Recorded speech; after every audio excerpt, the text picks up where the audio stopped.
It's curious, isn't it? How some ink seems to stay perfectly crisp while the rest of the world fades. I've always found that the most nonsensical paths often lead to the most honest destinations.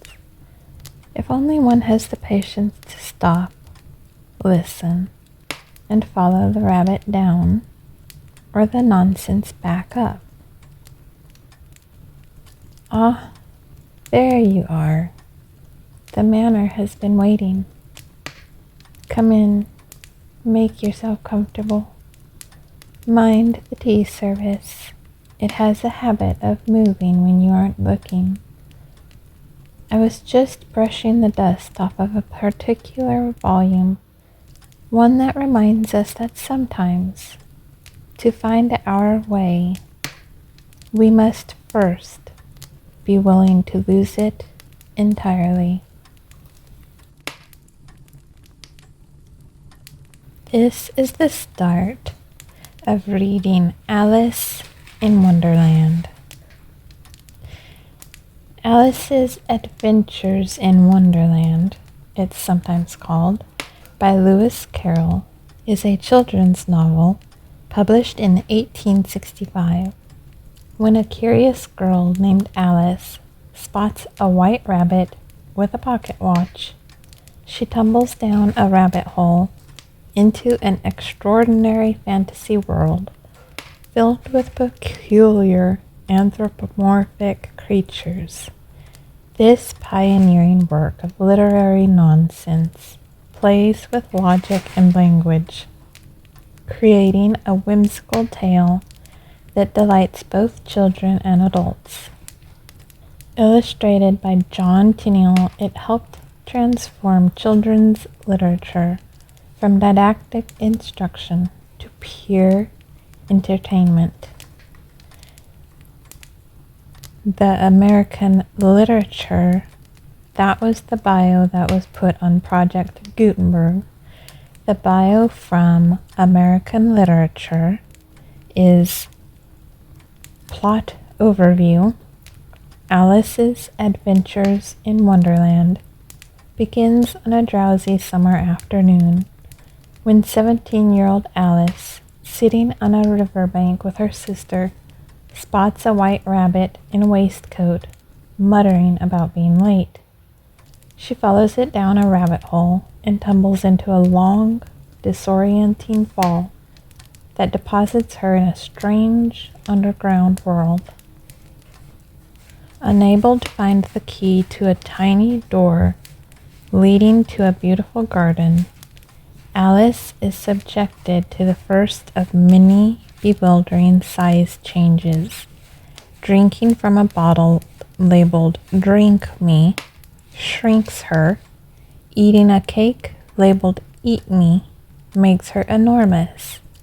This cycle of growing and shrinking recurs throughout the story, leaving Alice perpetually at the wrong size for whatever she needs to do. Wandering through Wonderland, Alice encounters a procession of memorable eccentrics. A caterpillar sitting on a mushroom and smoking a hookah, who dispenses cryptic advice about identity. A duchess who violently mistreats her baby, which promptly turns into a pig. And the Cheshire cat, whose grin famously lingers in the air after the rest of him has vanished. The centerpiece of Alice's journey is a chaotic, never-ending Mad Tea Party hosted by the Mad Hatter and the March Hare, where time has stopped at 6 o'clock, and the guests rotate endlessly around the table through dirty cups. Alice eventually finds her way into the Queen's garden, where playing card gardeners frantically paint white roses red to avoid the wrath of the tyrannical Queen of Hearts, whose solution to every problem is a bellowed command: "Off! with their heads. The novel culminates in a farcical trial in which the Knave of Hearts is accused of stealing the Queen's tarts. The proceedings are a parody of legal nonsense. Evidence is ignored, verdicts precede verdicts, and the Queen demands execution before judgment. Alice, her confidence finally restored, declares the whole court nothing but a pack of cards, and wakes up on the riverbank, recounting the dream to her sister before running off for tea. Themes and meaning. At its surface, Alice's Adventures in Wonderland is a comic fantasy for children. Beneath that surface, Lewis Carroll, the pen name of Oxford mathematics lecturer Charles Lutwidge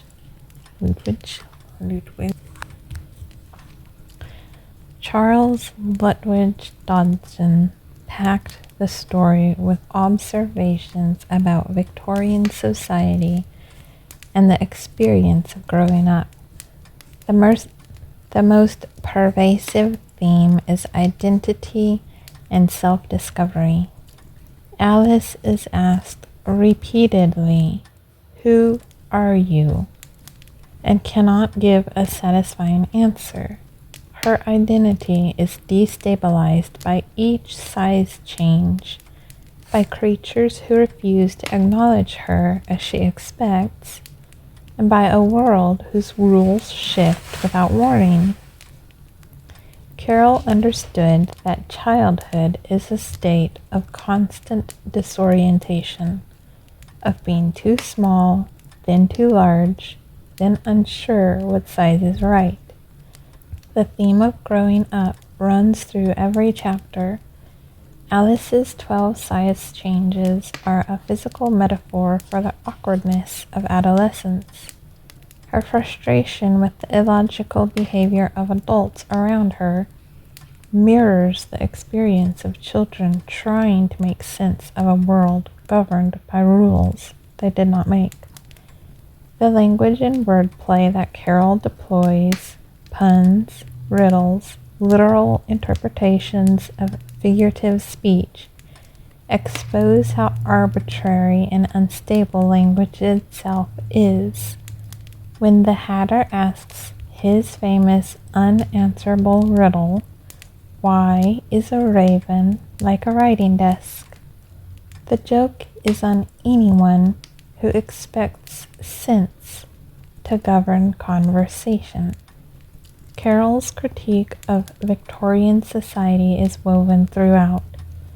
The White Rabbit's obsession with his pocket watch satirizes the middle-class worship of punctuality and productivity. The Queen of Hearts' arbitrary executions comment on authoritarian power unchecked by reason. The trial parodies the English legal system's rituals, divorced from actual justice. Even the Duchess's brutal treatment of her baby reflects Carroll's observations about Victorian child-rearing norms. Characters. Alice is curious, polite, and persistent, qualities that serve her well in a world designed to baffle her. She is the only character in Wonderland who consistently applies logic, which makes her both the reader's anchor and the source of much of the book's comedy. Logic simply does not work here. The White Rabbit is the story's inciting figure, perpetually anxious and late, a caricature of adult urgency. The Cheshire Cat is Wonderland's philosopher, the one character who acknowledges his own madness with equanimity. His famous vanishing act, leaving only a grin, has become one of the most endearing images in English literature. The Mad Hatter and March Hare, trapped in eternal tea time, after the Hatter's quarrel with time itself, represent the absurdity of social ritual. The Queen of Hearts embodies pure, unreasoning authority, power for its own sake. Why it endures. Published in 1865, Alice's Adventures in Wonderland was a departure from the moralistic children's literature of its era. Carroll did not set out to teach Alice a lesson. Wonderland rewards nothing and punishes nothing in any consistent way. That moral ambiguity,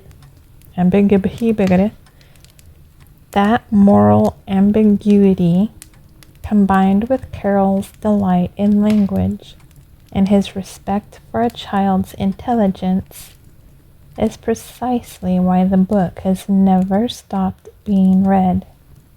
It influenced James Joyce, the Surrealists, and modern fantasy alike. Psychologists cite it in discussions of identity development. Linguists cite it in discussions of pragmatics. Philosophers cite it on the nature of logic. It has been adapted into film, ballet, opera, video games, and graphic novels more times than any comparable Victorian text. Carroll followed the book with a sequel, Through the Looking Glass, in which Alice enters a mirror world organized as a chess game. His poem Jabberwocky, first appearing in that sequel, and the comic ballad The Walrus and the Carpenter, demonstrate the same love of nonsense and wordplay that made Wonderland famous. Readers who want Carroll's earlier, shorter version of the story, complete with his own handwritten text and original sketches, can explore Alice's adventures underground. You can read the full text of Alice's Adventures in Wonderland, free, online, chapter by chapter, right here on American Literature. And this is the start of Chapter 1. Chapter 1 of Alice in Wonderland. Read by your host, Lady and Keeper of the Manor, Kim Iverson. Down the rabbit hole. Alice was beginning to get very tired of sitting by her sister on the bank and of having nothing to do. Once or twice she had peeped into the book her sister was reading, but it had no pictures or conversations in it.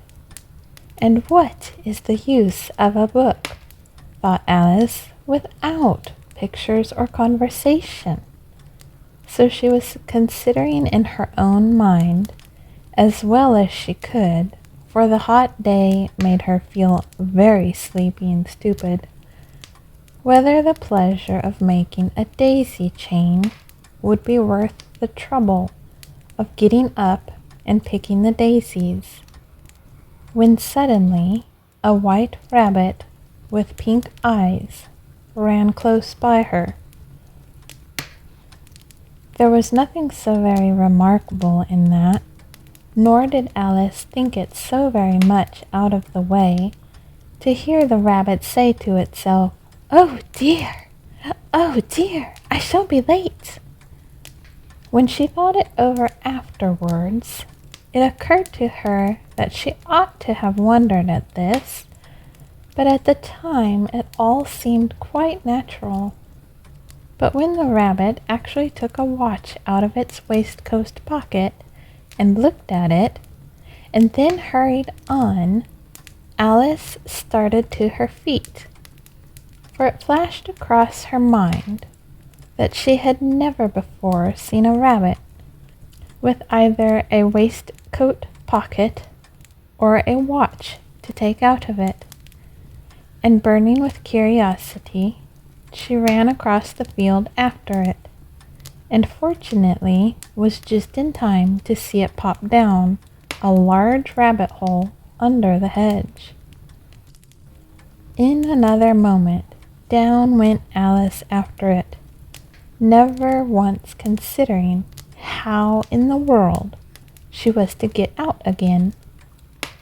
The rabbit hole went straight on like a tunnel for some way, and then dipped suddenly down, so suddenly that Alice had not a moment to think about stopping herself before she found herself falling down a very deep well.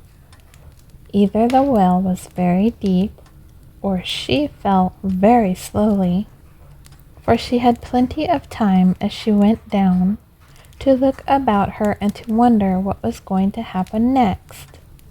First, she tried to look down and make out what she was coming to, but it was too dark to see anything. Then she looked at the sides of the well and noticed that they were filled with cupboards and bookshelves. Here and there she saw maps and pictures hung upon pegs. She took down a jar from one of the shelves as she passed. It was labeled orange marmalade, but to her great disappointment, it was empty. She did not like to drop the jar for fear of killing somebody, so managed to put it into one of the cupboards as she fell past it. Well, thought Alice to herself, after such a fall as this, I shall think nothing of tumbling downstairs.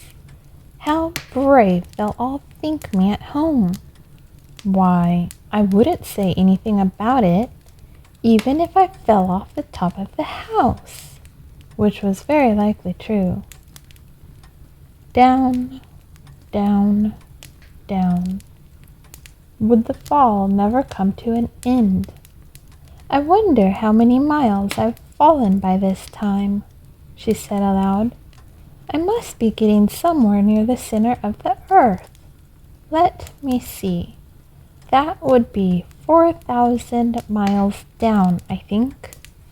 For you see, Alice had learnt several things of this sort in her lessons in the schoolroom, and though this was not a very good opportunity for showing off her knowledge, as there was no one to listen to her, still it was good practice to say it over.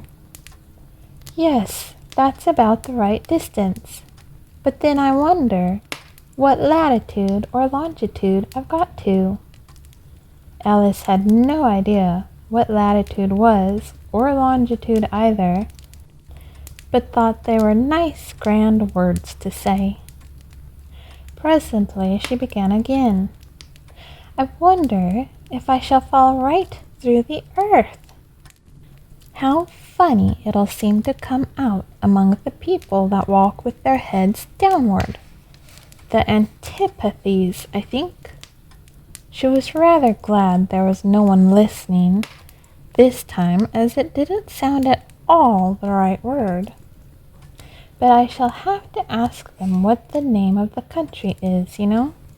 Please, ma'am, is this New Zealand or Australia? And she tried to curtsy as she spoke. Fancy curtsying as you're falling through the air. Do you think you could manage it? And what an ignorant little girl she'll think me for asking. No, it'll never do to ask. Perhaps I shall see it written up somewhere.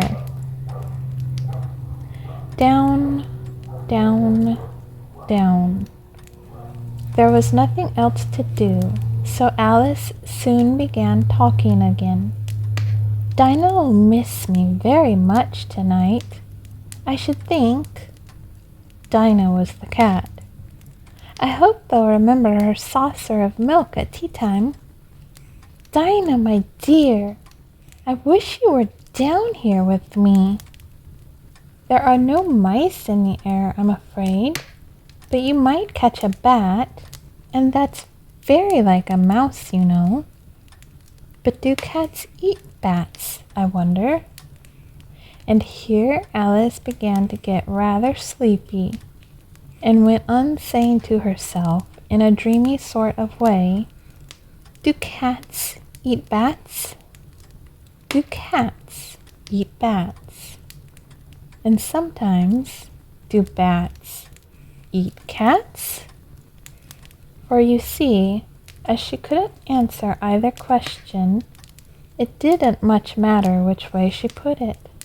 She felt that she was dozing off, and had just begun to dream that she was walking hand in hand with Dinah, and saying to her very earnestly, now Dinah, tell me the truth, did you ever eat a bat? When suddenly, thump, thump, down she came upon a heap of sticks and dry leaves, and the fall was over. Alice was not a bit hurt, and she jumped up onto her feet in a moment. She looked up, but it was all dark overhead.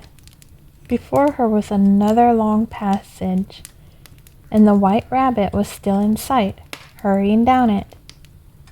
There was not a moment to be lost.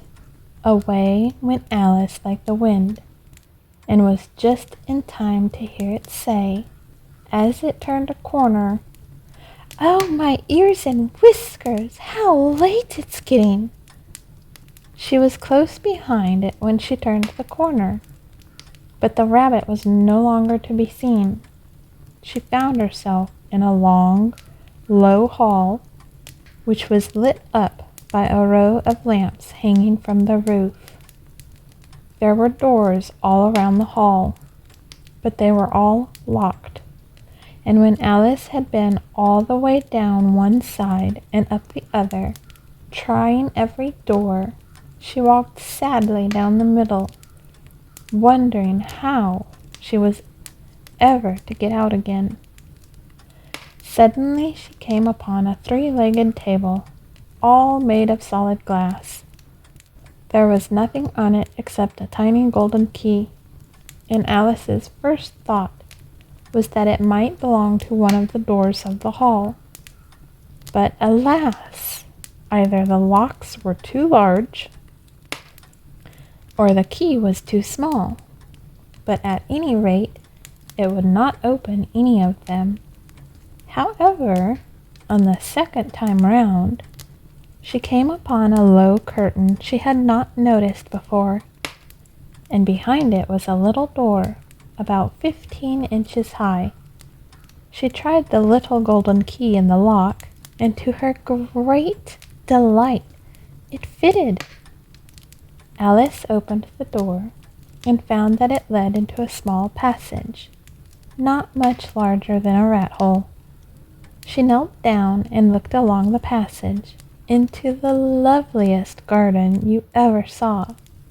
How she longed to get out of that dark hall and wander about among those beds of bright flowers and those cool fountains.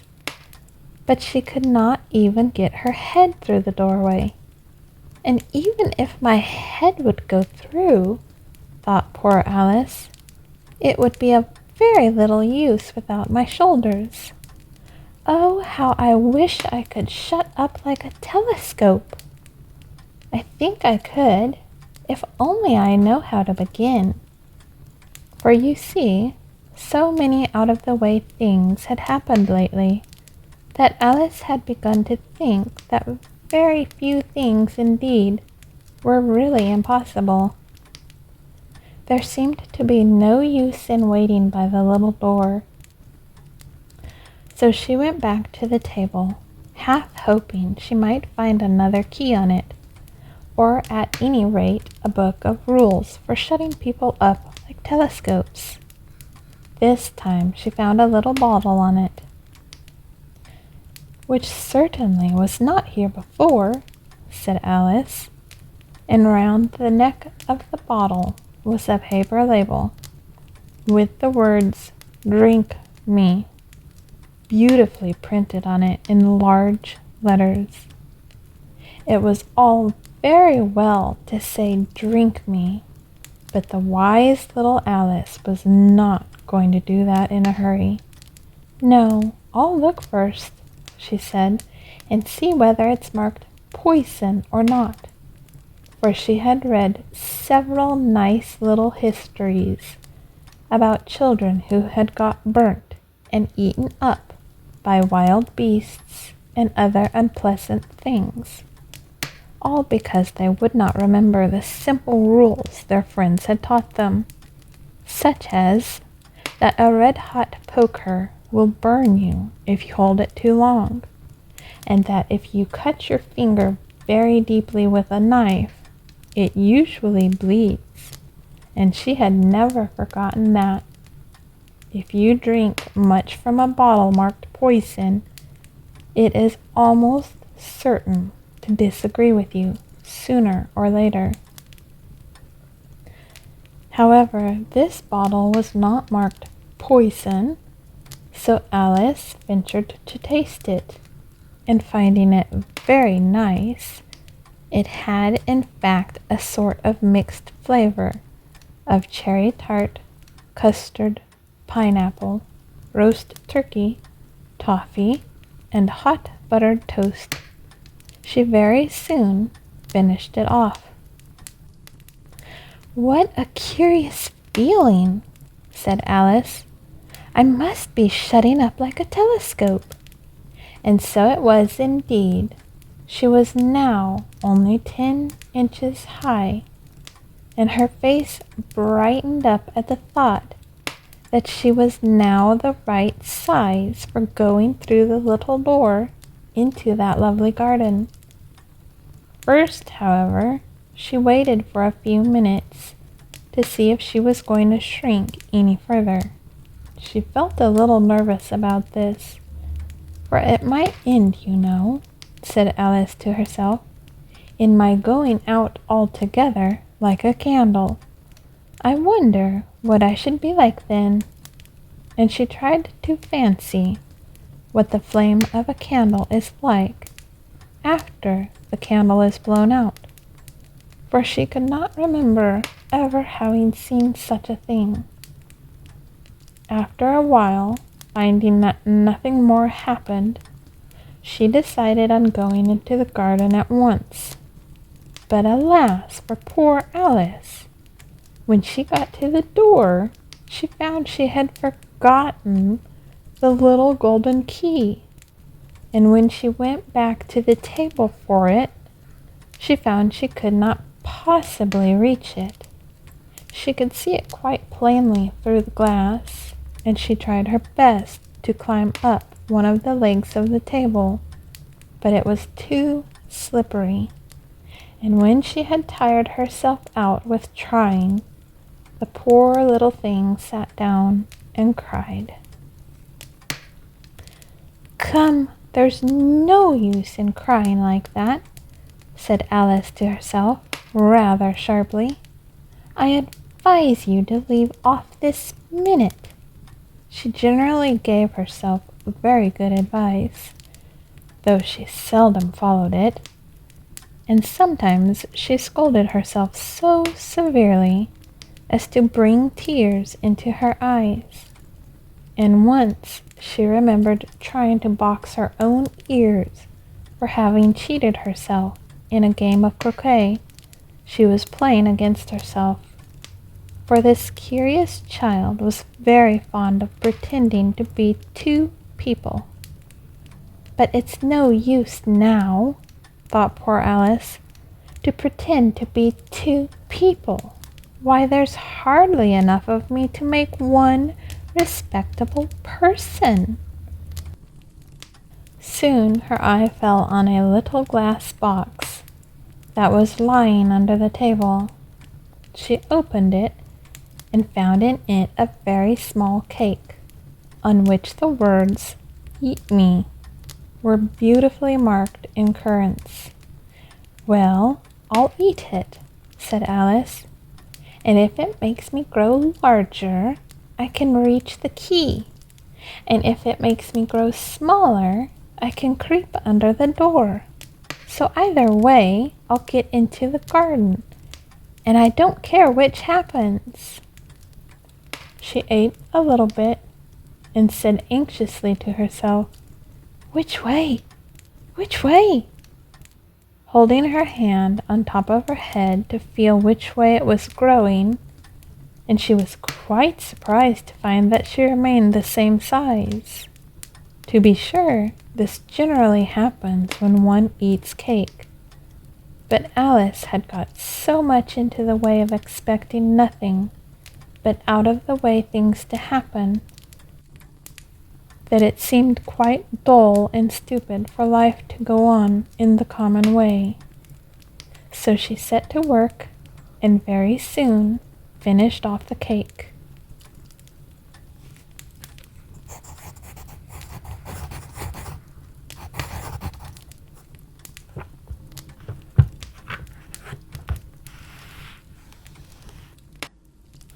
I'm afraid that's all for now, my darling, but don't fret. The rabbit hole is deep, and the next chapter will be waiting right here on the nightstand for your return. Creating these sessions takes a great deal of time and care, and if you found a home here in the Manor, please consider helping us grow through the links in the description. Your support helps keep the candles lit and the fire burning, allowing me to expand our collection and keep these doors open for our next visit. It truly makes a difference in keeping the gears turning and, of course, keeping the hellhounds fed. And if you'd like, you may choose one of the rooms to stay in. But if you don't, one final piece of advice before you head back. Beware the hellhounds who lurk in the shadows, for they are so hungry, and you are so tasty. With either a waistcoat